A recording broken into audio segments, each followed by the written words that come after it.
All right, let's cut to the chase. You've probably heard it all before.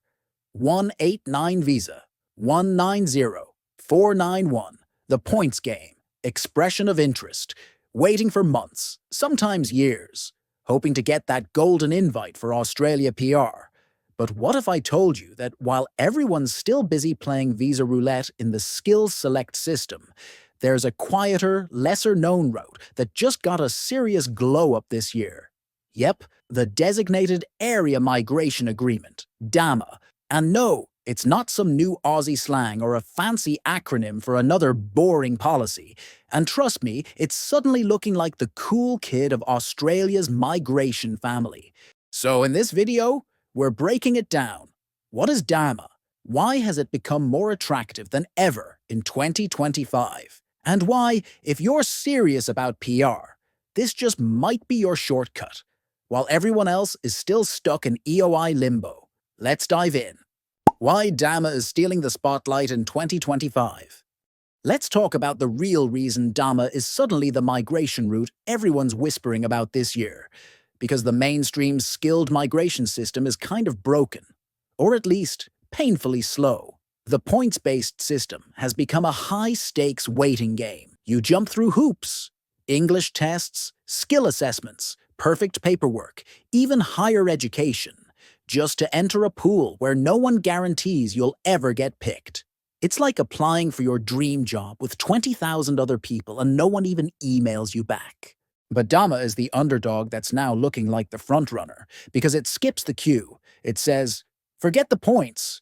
Do you have the skills? Great, let's get you working. It's not about racking up scores or chasing state nominations.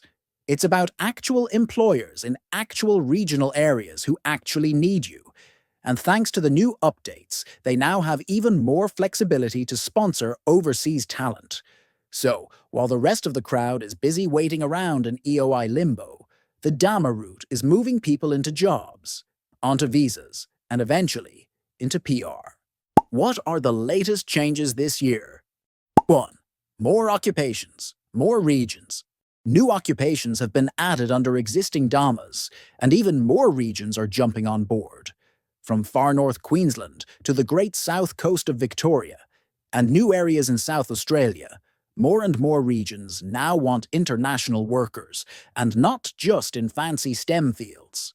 We're talking aged care workers, chefs, truck drivers, disability carers, hospitality supervisors, diesel mechanics, you name it. 2. Lower skill and experience requirements. Before, you might have needed a formal qualification and 2 to 3 years of work experience.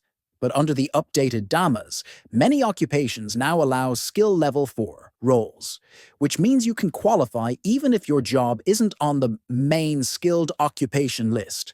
Plus, some roles now require as little as 1 year of experience. 3. English language concessions. Here's the one everyone loves. The English test requirements have been made easier for many occupations. We're seeing reduced IELTS and PTE score thresholds across several DAMAs, especially in community services and hospitality roles. If English tests have been your nemesis, this might be your break. 4. Age limit concessions. Age still matters, but not as harshly as before.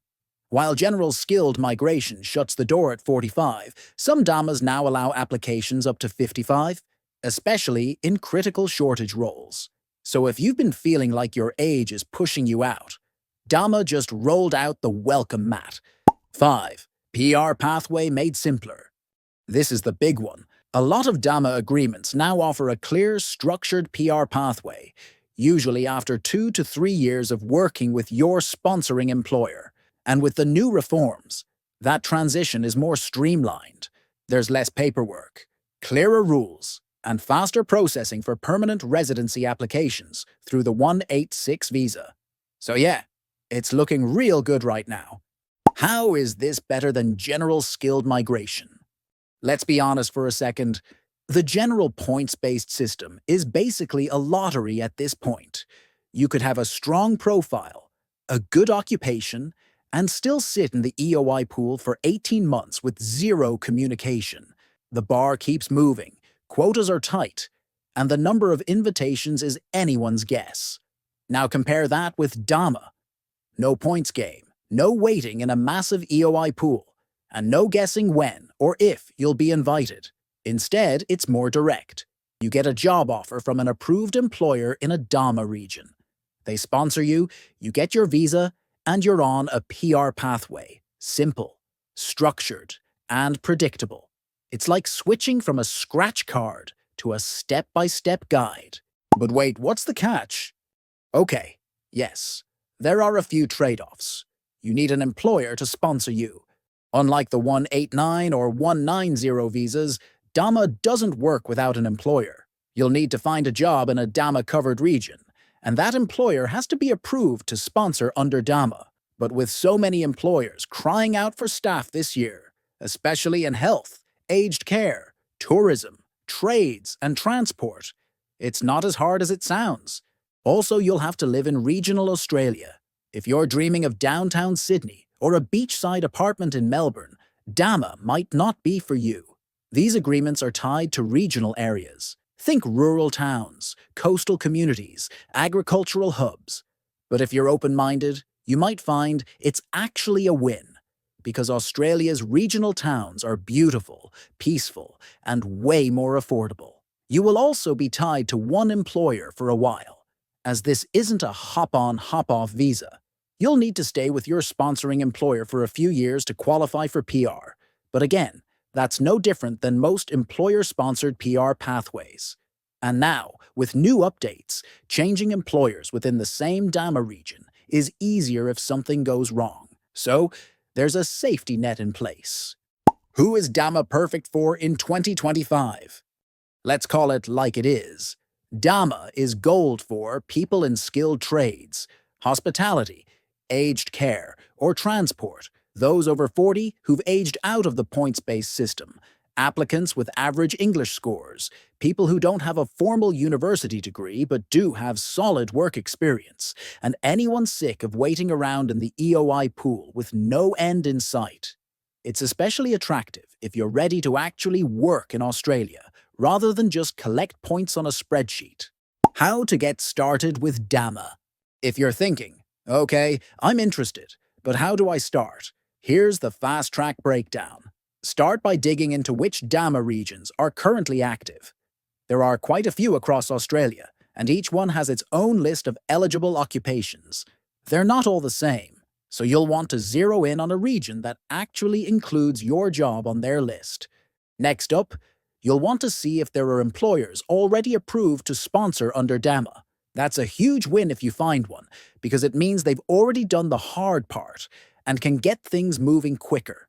If not, some employers are open to applying for that endorsement, but be ready for a longer process while they get approved on their end.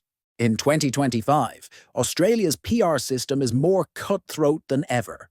Points are harder to hit, invitation rounds feel like a guessing game, and people are constantly worried if their occupation will even make the next list.